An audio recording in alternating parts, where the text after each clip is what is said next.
वालेकुम। पीएमएस हो या सीएसएस या पीपीएससी के जनरल एग्जाम्स हों, जैसे असिस्टेंट रजिस्ट्रार कोऑपरेटिव सोसाइटीज, या जेल के जो एग्जाम्स होते हैं लाइक असिस्टेंट सुपरिटेंडेंट जेल या डिप्टी सुपरिटेंडेंट जेल या असिस्टेंट डायरेक्टर का किसी भी डिपार्टमेंट के एग्जाम हो, इंग्लिश ऐसे जो है वो इंस्ट्रूमेंटल रोल प्ले करता है इन आ कैंडिडेट्स एकेडमिक सक्सेस। इंग्लिश ऐसे की एक ऐसी हाइप क्रिएट की गई है पूरे पाकिस्तान में और बिलखसूस पंजाब में कि कैंडिडेट्स बहुत ही हेफ्टी फी पे करके, बहुत ही एक्सपेंसिव अकेडमीज को ज्वाइन करके, बहुत महंगी फीस भर के, अदा करके, पे करके इंग्लिश ऐसे के लिए कोच ज्वाइन करते हैं और इंग्लिश ऐसे के नोट्स लेते हैं। इंग्लिश ऐसे के लिए साल हर साल ट्राई करते हैं और पीपीएससी का या एफपीएससी के जब एग्जाम में बैठते हैं तो नतीजा बहुत ही अफसोसनाक होता है, अफसोसकुन होता है। आप कह सकते हैं हौसला शिकन होता है कि कैंडिडेट्स इंग्लिश ऐसे में फेल हो जाते हैं। अब अगर हम जरा गौर करें कि इंग्लिश ऐसे में कैंडिडेट्स फेल क्यों होते हैं, उसकी मल्टीपल रीजंस है। पहली रीजन तो उसकी ये होती है कि कैंडिडेट्स जो है वो उनका बेसिक इंग्लिश स्ट्रक्चर ही बेहतर नहीं होता, तो वो भी इस रेस में शामिल हो जाते हैं। हालांकि मेरा जाती ख्याल ये है कि हर रेस, हर कंपटीशन हमारे लिए सूटेबल नहीं होता। फॉर एग्जाम्पल मैं इसकी मिसाल देने की कोशिश करता हूँ, रिलेट करके एक स्टोरी से या एक डेली रूटीन एग्जाम्पल से, कि अगर कोई पुलिस का, कोई आर्मी का, कोई पैरा फोर्स का कोई कोई रेस का कंपटीशन हो, जैसे फिजिकल उसका कंपटीशन होता है, फिजिकल टेस्ट होता है, उसमें 1 माइल जो है या 1.5 माइल जो है वो 7 मिनट्स में करना होता है। 1 माइल अमूमन 1 माइल होता है, वो 7 मिनट्स में करना होता है मेल ने, और फीमेल ने 10 मिनट्स में करना होता है। अब अगर कोई ऐसा मेल है जिसको हार्ट के इश्यूज हैं, उसको, वो अस्थमेटिक है, वो भाग ही नहीं सकता, कभी वो भागे ही नहीं है, कभी उसको शगफ ही नहीं है स्पोर्ट्स एक्टिविटीज में, तो अगर वो कैंडिडेट भी उस कंपटीशन में भागेगा तो वो 7 मिनट्स में क्वालिफाई करना तो दूर, ये भी हो सकता है कि वो उसकी डेथ हो जाए, अल्लाह पाक माफ करे। या ये भी हो सकता है कि उसकी हार्ट की कॉम्प्लिकेशन या उसके हार्ट इश्यूज और बढ़ जाएं, या हेल्थ के इश्यूज और बढ़ जाएं। तो अगर एक कैंडिडेट डेली बेसिस पे वॉक नहीं करता या डेली बेसिस पे एक्सरसाइज नहीं करता, एटलीस्ट उसे फिजिकली फिट होना चाहिए उस कंपटीशन में दौड़ने के लिए। या अगर एक कंपटीशन 5 मिनट में 1 माइल करता है तो उस कैंडिडेट को कोई ऐसी एकेडमी ज्वाइन करनी चाहिए, या एटलीस्ट उस कैंडिडेट को एग्जाम में बैठना चाहिए। तो इस बात से आ, मुराद क्या है, मेरी इस बात से मुराद ये है कि अगर कोई कैंडिडेट है उसको टेंसेस ही नहीं आते, उसे एक्टिव वॉइस पैसिव वॉइस का कॉन्सेप्ट नहीं है, उसे डायरेक्ट इनडायरेक्ट नरेशन का कॉन्सेप्ट नहीं है, उसे इडियम्स का और प्रोवर्ब्स का इस्तेमाल का ही नहीं पता, उसे पेयर ऑफ वर्ड्स का की सेंस ही नहीं है, उसे ये जो डिफरेंट टूल्स होते हैं राइटिंग के, क्या एक्सपोजिशन क्या है, आर्गुमेंटेशन क्या है, आर्टिकुलेशन होती क्या है, रेटरिकल वे क्या होता है, ये डिफरेंट टोन्स होती हैं राइटिंग की, अगर उसे अंदाजा नहीं है तो एक ऐसे कैंडिडेट को एग्जाम में नहीं बैठना चाहिए, अगर उसका बेसिक सेंटेंस स्ट्रक्चर, जिसको हम सिंटैक्स कहते हैं, वो ही ठीक नहीं है। उसे सीएसएस लेवल पे या पीएमएस लेवल पे मुकाबले के इम्तिहान में, जहां पे हजारा कैंडिडेट्स अप्लाई करते हैं, उसमें मेरी जो ऑब्जर्वेशन है, जब मेरी जो असेसमेंट है, जब मेरी जो एवेल्युएशन है, उसमें अगर सीएसएस में 40,000 कैंडिडेट्स अप्लाई करते हैं, या सपोज 30,000 अप्लाई करते हैं, उन 30,000 में जो एक्चुअली जिनको सीरियसली, जिनको इंग्लिश का एसे का, जिनको जिनका स्ट्रक्चर ठीक होता है, वो 1,000 कैंडिडेट्स होते हैं। 1,000 कैंडिडेट्स का एक्चुअल मुकाबला होता है 40,000 30,000 कैंडिडेट में। इसी तरह अगर असिस्टेंट रजिस्ट्रार कोऑपरेटिव सोसाइटी के एग्जाम हो, या for example assistant superintendent jail या डिप्टी सुपरिटेंडेंट जेल, या पीएमएस का इंग्लिश ऐसे हो, तो या असिस्टेंट डायरेक्टर की पोस्ट का इंग्लिश ऐसे हो, तो उसमें भी अगर एप्लीकेंट की तादाद फॉर एग्जांपल 20,000 है, 25,000 है इनिशियली, तो उस 20,000 में भी हार्डली ये 700-800 से लेकर 1,000 लोग ही इंग्लिश ऐसे, या बेसिकली इंग्लिश ग्रामर को, या बेसिकली उनकी इंग्लिश, उनका इंग्लिश स्ट्रक्चर ठीक होता है। अब जिन कैंडिडेट्स का इंग्लिश स्ट्रक्चर ठीक होता है वो थोड़ी सी एफर्ट से डायरेक्शन क्लियर, उनकी अगर डायरेक्शन क्लियर कर दी जाए, उनको अगर रोड मैप दे दिया जाए, अगर उनके सामने इंग्लिश ऐसे की साइंस या इंग्लिश ऐसे की जो आर्ट है उसको सिंप्लीफाइड कर दिया जाए, अगर उनको इंग्लिश ऐसे की एबीसी बता दी जाए, अगर उनको इंग्लिश ऐसे की निटिग्रिटीज बता दी जाए, उनको इंग्लिश ऐसे की अगर इफ्स एंड बट्स बता दी जाए, अगर उन्हें इंग्लिश ऐसे की इन्स एंड आउट्स बता दी जाए, उन्हें अगर इंग्लिश ऐसे का तरीकाकार, मेथडोलॉजी, रोड मैप या वे फॉरवर्ड बता दिया जाए कि इंग्लिश ऐसे लिखना कैसे है, उसके लिए प्रीरेक्विजिट्स क्या हैं, मैंडेटरी चीजें कौन सी हैं, इंग्लिश ऐसे के अंदर कंपोनेंट्स कौन कौन से होते हैं, इंग्लिश ऐसे लिखा कैसे जाता है, कैसे, through evaluation, through assignment based, through assessment. अगर एक कैंडिडेट को, एक ऐसे कैंडिडेट को जिसका बेसिक स्ट्रक्चर बेहतर है, तो वो इंग्लिश ऐसे को क्वालिफाई कर सकता है। अब मेरिट पे आना वो एक अलग बात है। तो इस वीडियो के तवसत से मैं आप सब लोगों को एक मैसेज देना चाहता हूं, जो इंग्लिश ऐसे के एग्जाम में बैठने जा रहे हैं, चाहे पीएमएस का इंग्लिश ऐसे हो या सीएसएस का इंग्लिश ऐसे हो, अप्लाई करने से पहले जरूर सोचें। अगर अप्लाई कर भी दिया है तो इंग्लिश ऐसे में बैठने से पहले जरूर सोचें। और हर वक्त आप अपने आप को देख सकते हैं, अपने गिरबान में झांक सकते हैं कि आप इंग्लिश में किस लेवल पे खड़े हैं। आपका जो बेसिक स्ट्रक्चर है, जो बेसिक सेंटेंस स्ट्रक्चर है इंग्लिश का, जो इंग्लिश एक्सप्रेशन है आपका, रिटन एक्सप्रेशन, वो कितने हद तक बेहतर है। जजमेंट कर सकते हैं आप कि आप डेली बेसिस पे अपने दोस्तों में, अपने फैमिली मेंबर में, अपने टीचर के साथ, अपने जो अपने कोलीग्स होते हैं, वो आपके अच्छे जज होते हैं। आप खुद भी अपने अच्छे जज हैं कि आप कहाँ पे खड़े हैं। अगर तो आपका बेसिक स्ट्रक्चर ठीक नहीं है, तो फिर मायूस होने के, अपने आप को मायूस करने की बजाय आप ऐसे एग्जाम में अपीयर ना हो। लेकिन जो कैंडिडेट्स जिनका बेसिक स्ट्रक्चर बेहतर होता है, वो इंग्लिश ऐसे के एग्जाम में लाजमी अपीयर हो।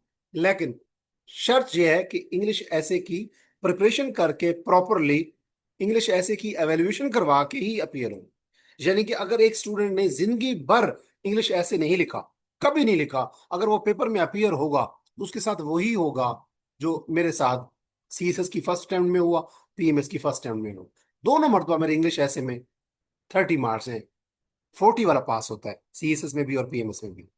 तो आई डिडेंट नो इनिशियली, जब मैं पहली मरतबा अपीयर हुआ सीएसएस में और पीएमएस में, मुझे नहीं पता था कि how to craft an impressive और an effective English essay outline. मुझे आउटलाइन का नहीं आइडिया था। मुझे, believe me, to be very honest, मुझे नहीं पता था कि इंग्लिश ऐसे के अंदर जो हम डिफरेंट पैराग्राफ लिखते हैं, इंग्लिश ऐसे बेसिकली डिफरेंट पैराग्राफ्स का मजमूआ होता है। 8 से 10 या 12 या 13 पैराग्राफ ही होते हैं। सीएसएस में 12-13 तक चले जाते हैं, पीएमएस में 10 तक चले जाते हैं, और 9 तक भी जा सकते हैं, 9 तक भी रुक सकते हैं, और सीएसएस में 13-14 भी जा सकते हैं। तो ये डिफरेंट पैराग्राफ को जब हम इकट्ठा करते हैं कोहेरेंटली, और उनके आपस में कनेक्शंस होते हैं, और उनके उनके दरमियान में आपस में रब्त होता है, मरबूत अंदाज में लिखे गए जो पैराग्राफ होते हैं, उनके मजमूए को हम इंग्लिश ऐसे कहते हैं। तो मुझे इंग्लिश ऐसे का के अंदर जो पैराग्राफ लिखे जाते हैं, मुझे पैराग्राफ का स्ट्रक्चर नहीं पता था कि हर पैराग्राफ का पहला सेंटेंस कैसे होता है, हर पैराग्राफ का जो दूसरा तीसरा सेंटेंस होता है उसमें क्या लिखा जाता है, हर पैराग्राफ के अंदर जो चौथा पांचवा सेंटेंस है उसमें क्या चीज पेश की जाती है, हर पैराग्राफ के अंदर जो सेकंड लास्ट सेंटेंस होता है, सेकंड लास्ट, हर पैराग्राफ के अंदर सेकंड लास्ट सेंटेंस में क्या चीज होती है, और हर पैराग्राफ का जो एंडिंग सेंटेंस है वो कैसे लिखना चाहिए। मुझे इंग्लिश ऐसे का स्ट्रक्चर, इंग्लिश ऐसे के अंदर पैराग्राफ का स्ट्रक्चर नहीं पता था। और फिर जब मैंने पैराग्राफ लिखे तो उनके दरमियान में कोई रब्त नहीं था, मेरी कोई बात कहीं से शुरू हो जाती थी और कहीं पे एंड हो जाती थी। फिर भी I managed to secure 30 out of 100 in PMS English essay and in CSS English essay, without any intervention, without any sport, without any practice।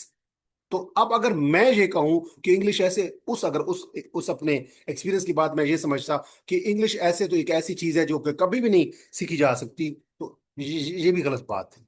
क्योंकि my basic sentence structure was okay, but I didn't knew, but I didn't know the art of English ऐसे, कि English ऐसे लिखना कैसे है। Outline का नहीं पता था, पैराग्राफ स्ट्रक्चर का नहीं पता था, पैराग्राफ को आपस में करेक्ट कैसे करना है उसका नहीं पता था, इंट्रोडक्शन पैराग्राफ में क्या होना चाहिए नहीं पता था, कंक्लूजन कैसे करना चाहिए वो नहीं पता था। एंड लिटरली मेरे पीएमएस के इंग्लिश ऐसे के अंदर जो मेरा कंक्लूजन था मैंने वो लिखा ही नहीं था, क्योंकि टाइम मैनेजमेंट नहीं थी, कभी ऐसे लिखा नहीं था। तो इन्विजिलेटर ने कहा कि 2 मिनट रहते हैं, अभी मैंने कंक्लूजन का पैराग्राफ स्टार्ट करना था। टू कंक्लूड लिख के एक दो सेंटेंस मैंने लिखा था तो उन्होंने उससे स्नैच कर लिया, ले लिया कि टाइम इज ओवर। अब एक एक ऐसा एक एक कैंडिडेट का सोचे जरा, आप अपने आप को इंग्लिश ऐसे के एवेल्युएटर के तौर पे देखें कि वो एक कैंडिडेट का इंग्लिश ऐसे चेक कर रहा है। वो जो कुछ भी उसने लिखा है उसमें वो चेक करने के बाद वो देखना चाहता है कि आखिर पे ये कहना क्या चाहता है। जो कंक्लूजन पैराग्राफ होता है उसमें वो देखता है कि उसका कंक्लूजन है ही नहीं। यानी कि बालफाज दीगर, putting in other way around, आप किसी पब्लिक प्लेस में खड़े हैं या किसी भी घर में बैठे हैं या किसी ऑफिस में बैठे हैं और आपको कहा जाता है कि एक टॉपिक है ये वुमेन एम्पावरमेंट या स्टेटस ऑफ वुमेन इन इस्लाम, या आप कहा जाता है सपोज डेमोक्रेसी इन पाकिस्तान या क्लाइमेट चेंज इन पाकिस्तान, इस टॉपिक पे बोले। आप बोलना शुरू करते हैं, दो तीन आर्गुमेंट्स देते हैं और फिर अचानक से आप खामोश हो जाते हैं। Everyone would be looking at your face कि आप ये खामोश क्यों हो गया। Out of nowhere, out of no reason ये खामोश हो गया। इसने अपनी बात को कंक्लूड नहीं किया।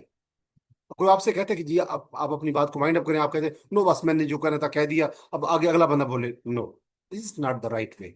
इंग्लिश ऐसे के अंदर जैसे आउटलाइन इंपॉर्टेंट है वैसे ही इंट्रोडक्शन का पैराग्राफ इंपॉर्टेंट है, जो कि आपके ऐसे का पहला पैराग्राफ होता है। उसके बाद सबसे अहम एक इंग्लिश ऐसे के अंदर आपका आखिरी पैराग्राफ होता है, जिसको हम कंक्लूजन का पैराग्राफ कहते हैं, जहां पे आप आखिरी पत्ता फेंकते हो एग्जामिनर के सामने, पेपर चेकर के सामने, कि these are the solid reason on the basis of which you should qualify, you should pass me in my English essay paper।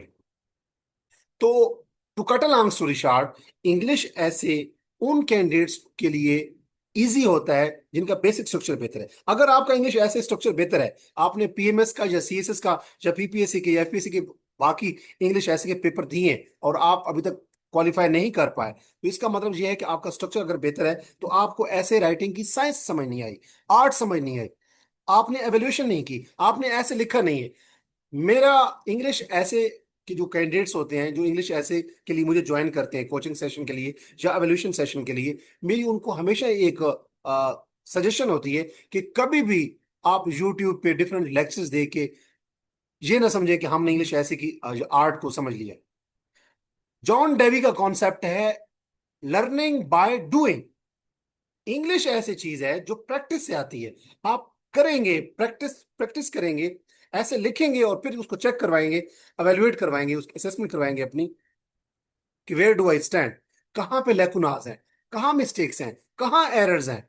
Sentence structure में एरर है, पैराग्राफ स्ट्रक्चर में एरर है, outline में issues है, introduction में error है, introduction paragraph में या कंक्लूजन पैराग्राफ में एरर्स हैं, या पैराग्राफ के अंदर जो होता है पॉइंट में एरर है, एक्सप्लेनेशन या एलेबोरेशन में एरर है, एविडेंस देने में एरर है, या एक पैराग्राफ को जब हम कंक्लूड करते हैं वहां पे मुश्किलात हैं, इश्यूज हैं, या पैराग्राफ्स को आपस में जो कनेक्शन होता है उसके अंदर एरर है, या दरमियान में जो ट्रांजिशन देते हैं पैराग्राफ्स के अंदर एक ऐसे के अंदर वहां पे इश्यूज हैं। इन तमाम चीजों के अंदर, इन तमाम चीजों को जानने के लिए, जो आपके लैकुनाज हैं, जो आपकी शॉर्ट कमिंग्स हैं, जो आपकी वीकनेसेस हैं, जो आपकी आप कह सकते हैं ग्रे एरियाज हैं, उन पे आप तब काम करोगे। अपनी मिस्टेक या एरर्स या लैकुनाज या जो शॉर्ट कमिंग्स या जो भी आपके इश्यूज हैं उनको आप तब दूर करोगे जब आपको इदराक होगा, जब आपको पता होगा कि मेरे मेरी मेरे वीक एरियाज कौन से हैं।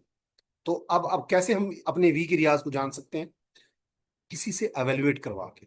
अगर आपकी फैमिली में या अगर आपके अड़ोस पड़ोस में अगर आपका कोई पुराना टीचर जो इंग्लिश में बेहतर है, जिस जो जो आपको लगता है कि इंग्लिश ऐसे कोई साइंस को जानता है, ऐसे लिखें और एवेल्युएट करवाएं।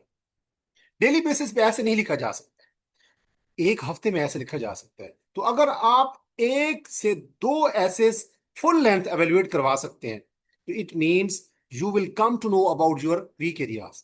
अब स्टार्ट में मैं अपने कैंडिडेट्स को जो मुझे कोचिंग या एवोल्यूशन के लिए ज्वाइन करते हैं, मैं उन्हें कहता हूं कि स्टार्ट में आप फुल लेंथ एसेज ना लिखें, क्योंकि मिस्टेक्स होती हैं फुल लेंथ एसेज में और आप परेशान होते हो कि मेरी ये मिस्टेक्स क्यों आ रही हैं। आप पहले आउटलाइन सीखें, चार पांच टॉपिक पे आउटलाइन बनाएं, फिर उसके बाद वो चेक करवाएं, फिर उसके बाद इंट्रोडक्शन का पैराग्राफ दो तीन टॉपिक्स पे लिखें, वो चेक करवाएं, फिर कंक्लूजन का पैराग्राफ दो तीन पैराग्राफ टॉपिक्स पे लिखें, ऐसे के टॉपिक्स पे वो चेक करवाएं। फिर अगर कोई ऐसे है जिसमें चैलेंजेस भी हैं, सॉल्यूशंस भी हैं, तो आप चैलेंजेस के दो पैराग्राफ लिखें और वो चेक करवाएं। फिर किसी टॉपिक के अंदर अगर अपॉर्चुनिटीज भी हैं तो अपॉर्चुनिटीज के ऊपर दो पैराग्राफ लिखें और वो चेक करवाएं। फिर दो पैराग्राफ चैलेंजेस के और दो पैराग्राफ अपॉर्चुनिटीज के लिख के उनका आपस में ट्रांजिशन डाल के आपस में रब्त करके मजबूत अंदाज में ऐसे पैराग्राफ को लिख के वो चेक करवाएं कि क्या आपको ट्रांजिशन आती है, क्या आपके पैराग्राफ्स आपस में कनेक्टेड हैं कि नहीं। और फिर जब आप ये कर लें तो फिर आप फुल लेंथ ऐसे 2 से 3 कम से कम लाजमी चेक करवाएं। बेहतर ये है कि 4 से 5 ऐसे चेक करवाएं। तो इंग्लिश ऐसे बेसिकली आता है प्रैक्टिस से। इंग्लिश ऐसे आता है बेसिकली लिखने से। इंग्लिश ऐसे बेसिकली आता है एवेल्युएशन करवाने से। इंग्लिश ऐसे कभी भी सुनने से नहीं आता। इंग्लिश ऐसे कभी पढ़ने से नहीं आता, क्योंकि दुनिया की बेहतरीन किताबें मौजूद हैं। किताब किसी भी आप बुक डिपो पे जाएं, अच्छी किताबें पढ़ें, वहां से लें, आप पढ़ेंगे, आप कहेंगे वाह वाह, आशीष का उठेंगे, क्या ही बेहतरीन लिखा है। बेहतरीन बोलने वाले यूट्यूब पर मौजूद हैं, आप सुने क्या कहेंगे, क्या बात है, वह जबरदस्त, क्या खूबसूरत बात की है। लेकिन ये उनकी बात है। पर जो बुक्स अच्छी लिखी गई हैं ये उनके आर्गुमेंट्स हैं, क्या ही उम्दा आर्गुमेंट्स हैं। उनके आर्गुमेंट्स या किसी यूट्यूब पे कोई अच्छा बोल रहा है, अच्छे अंदाज में आपको बता रहा है, तो उनकी एवेल्युएशन नहीं होनी, आपकी एवेल्युएशन होनी जो आपने लिखना है। और इंग्लिश ऐसे जब हम लिख के एग्जामिनेशन हॉल से उठाते हैं तो हम नहीं होते वहां पे, हमारे अल्फाज होते हैं जो हमारे सामने हमारी रिप्रेजेंटेशन कर रहे होते हैं। उन अल्फाज को देखा जाता है, आपके चेहरे को, आपकी कास्ट को, क्रीड को, आपके जेंडर को, आपकी ज्योग्राफी को, आपकी रिलीजन को, आपके सेक्ट को नहीं देखा जाता। आपके अल्फाज ने खड़े होके बताना होता है कि yes, we we are powerful, या वी हैव वेटेज, या वी आर वर्थ वाइल, या we deserve to be read. तो कहने का मतलब ये है कि जब ऐसे आप लिख के आते हैं तो आपका जो आपने लिखा होता है, जो भी आपने आपके आइडियाज आपने वहां पे लिखे होते हैं, इनकोड किए होते हैं, वो आउटलाइन, वो इंट्रोडक्शन पैराग्राफ, वो चैलेंजेस की पैराग्राफ, वो अपॉर्चुनिटी पैराग्राफ, उन पैराग्राफ के आपस में कनेक्टिविटी, कंक्लूजन के पैराग्राफ वो बोलते हैं। अगर आपके अल्फाज चीख चीख के नहीं बोल सकते कि हम अहम हैं, हम हमार अगर आपके अल्फाज चीख चीख के, आपके अल्फाज चिंगाड़ चिंगाड़ के, अगर आपके अल्फाज इतने इफेक्टिव नहीं है, अगर आपका सेंटेंस स्ट्रक्चर इतना इंप्रेसिव नहीं है, अगर आपका पैराग्राफ स्ट्रक्चर इतना कन्विंसिंग नहीं है कि वो चीख चीख के अपनी अपनी तरफ एवेल्युएटर की अटेंशन जो है, जो तवज्जो जो है वो मबजूल न करवा सके, तो फिर आप इंग्लिश ऐसे में क्या हो जाते हैं, फेल हो जाते हैं। अब जो स्टूडेंट्स मुझे सुन रहे हैं, जिनका, जो लोग अपने इंग्लिश ऐसे को इम्प्रूव करना चाहते हैं, जो चाहते हैं कि हमारा ऐसे पास हो जाए, जब पहले उन्होंने एग्जाम दिए मल्टीपल, या एक दो एग्जाम दिए और ऐसे पास नहीं हुआ, they need not to worry about. उनको पता होगा कि हाँ उनकी इंग्लिश ऐसे में मार्क्स कितने हैं। अगर उनके मार्क्स 30 या 30 प्लस हैं, इसका मतलब ये है कि दे हैव पोटेंशियल, उनका सेंटेंस स्ट्रक्चर बेहतर है। उनको पैराग्राफ स्ट्रक्चर का इशू होगा, आउटलाइन का इशू होगा, ऐसे पैराग्राफ के आपस में कनेक्शन का इशू होगा, या ऐसे के अंदर जो डिफरेंट पैराग्राफ्स होते हैं उसमें एविडेंस कैसे दिया जाता है उसमें इशू होगा।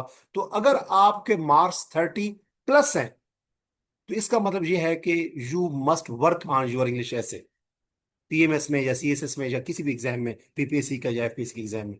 तो अगर आप अपने ऐसे राइटिंग की आर्ट को इंप्रूव करना चाहते हैं, ऐसे आर्ट को लर्न करना चाहते हैं, तो आप खुद मुख्तलिफ वीडियोस देख के या मुख्तलिफ नोट्स पढ़ के ऐसे अपने ऊपर ये ना यकीन कर लें कि अब मेरा ऐसे पास हो जाएगा, बल्कि ऐसे इसको एवेलुएट करवाएं, ऐसे लिखें डेली बेसिस पे, उसके डिफरेंट फैक्शंस बना के, डिफरेंट फ्रैक्शंस बना के, डिफरेंट पॉइंट्स या पोर्शन बना के, जिसको हम टास्क एनालिसिस कहते हैं, कि एक ऐसे एक फुल लेंथ ऐसे जो है वो एक बिगर टास्क है, उसके छोटे छोटे पीसेस बनाए, आउटलाइन बनाए, इंट्रोडक्शन पैराग्राफ लिखें, कभी कंक्लूजन पैराग्राफ लिखें, कभी उसके चैलेंजेस की पैराग्राफ लिखें, कभी अपॉर्चुनिटी पैराग्राफ लिखें, कभी एक चैलेंज का और एक अपॉर्चुनिटी का पैराग्राफ लिखें, कभी ट्रांजिशन लिखें, कभी थीसिस स्टेटमेंट लिखें। इस तरीके से आप ऐसे आउटलाइन सीख सकते हैं। इस तरीके से इंग्लिश ऐसे की आर्ट सीख सकते हैं।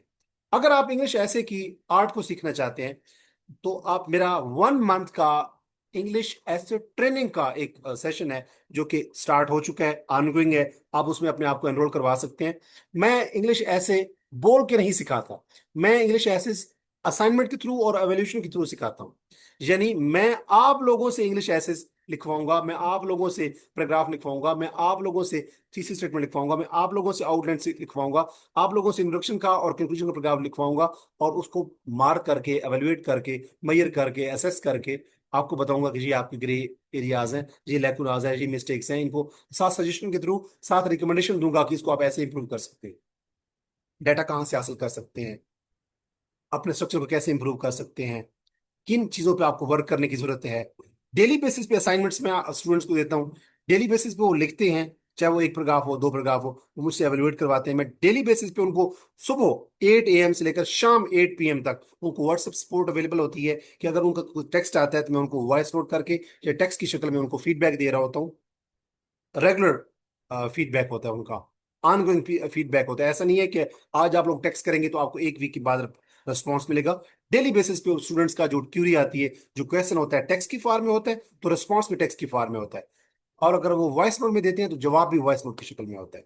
तो ये तो है व्हाट्सएप सपोर्ट, जिसकी बेसिस पे ये इसलिए इंपॉर्टेंट है कि स्टूडेंट्स एक ऐसे ट्यूटर को बाद को ज्वाइन करते हैं जो उनकी क्यूरीज एड्रेस नहीं करता। स्टूडेंट्स जो होते हैं वो बैठे होते हैं मियाँ वाली में, और जो उनका ट्यूटर होता है वो बैठा होता है लाहौर में। और जो लाहौर में ट्यूटर होता है वो इतना ऑक्युपाइड होता है कि he or she does not have time to listen to his or her students जो इंग्लिश ऐसे के लिए उसको ज्वाइन कर चुके होते हैं, हैवी फीस दे के 40,000 50,000 रुपए सेशन का, 20,000 25,000 सेशन का।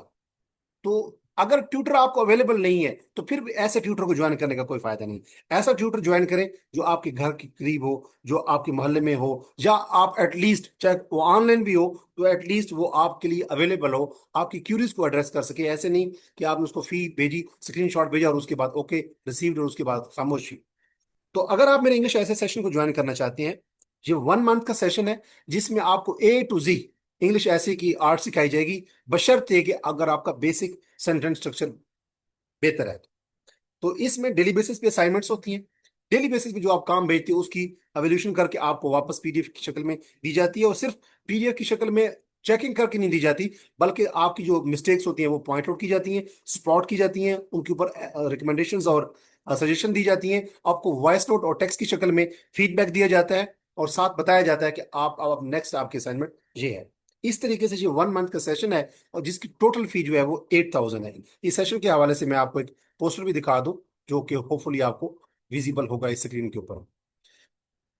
अगर आप देखें तो ये बेसिकली हमारा आ, जिस सेशन की मैं बात कर रहा था, ये हमारा 1 मंथ का इंग्लिश एसिड ट्रेनिंग का कोर्स है, जिसमें जो असिस्टेंट स्टूडेंट जेल के लिए, डिप्टी स्टूडेंट जेल के लिए, असिस्टेंट रजिस्ट्रार कोऑपरेटिव सोसाइटी के लिए, और पीएमएस और सीएसएस के हवाले से भी है।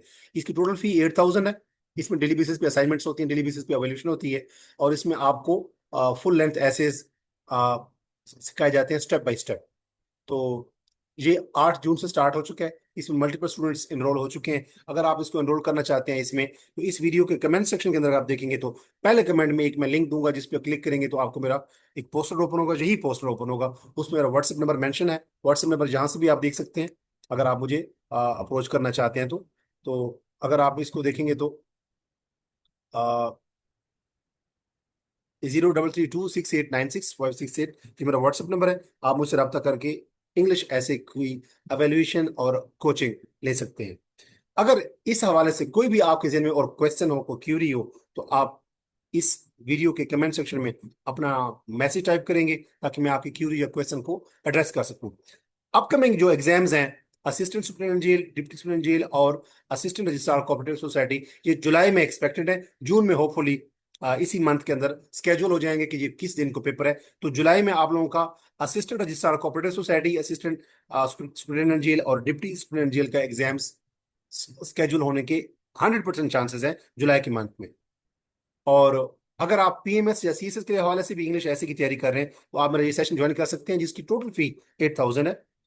अगर आप कोई जो अकेडमीज काफी अरसे से काम कर रही हैं और जो एस्पिरेंट्स के अंदर बहुत ज्यादा उनका आप कह सकते हैं कि वावेला मचा हुआ होता है, अगर आप उन अकेडमीज को ज्वाइन करेंगे तो आपको बहुत ही हैवी फी पे करनी पड़ेगी। 20,000 से वो स्टार्ट हो रही होती है पर सेशन फी, और चली जाती है 30,000 40,000 50,000 पे। ये उन कैंडिडेट्स के लिए है जो अफोर्ड नहीं कर सकते ज्यादा फी, घर बैठ के ज्वाइन करना चाहते हैं। तो आप एतमाद के साथ मुझे ज्वाइन कर सकते हैं। I have evaluated more than 100 English essays, and I have coached more than 50 students who have qualified English essay in PMS, CSS, and multiple other exams of PPSC. I mean English essays of PPSC. अपना बहुत सारा ख्याल रखिएगा, और अगर आप मेरे channel के ऊपर न्यू हैं तो मेरे इस चैनल को इंग्लिश विद अजमल खान को सब्सक्राइब कीजिए, जिसके ऊपर मैं इंग्लिश ऐसे कंप्रीहेंशन, ट्रांसलेशन, इंग्लिश ग्रामर के हवाले से जो डिफरेंट एग्जाम्स आते रहते हैं पीपीएससी के थ्रू और एफपीएससी के थ्रू, उनकी तैयारी कैसे की जानी चाहिए, अब जॉब अपडेट्स के हवाले से और टेस्ट प्रिपरेशन और इंटरव्यू प्रिपरेशन के हवाले से डिफरेंट थीम्स के ऊपर मैं वीडियोस अपलोड करते रहता हूँ गाहे बगाहे। अपना बहुत सारा ख्याल रखिएगा, और उन लोगों का भी जो आपसे जुड़े हुए हैं। मैं अपनी नेक्स्ट वीडियो में मिलता हूँ एक नए थीम के साथ। अल्लाह नगेबान, तब तक दीजिए इजाजत। अल्लाह हाफिज।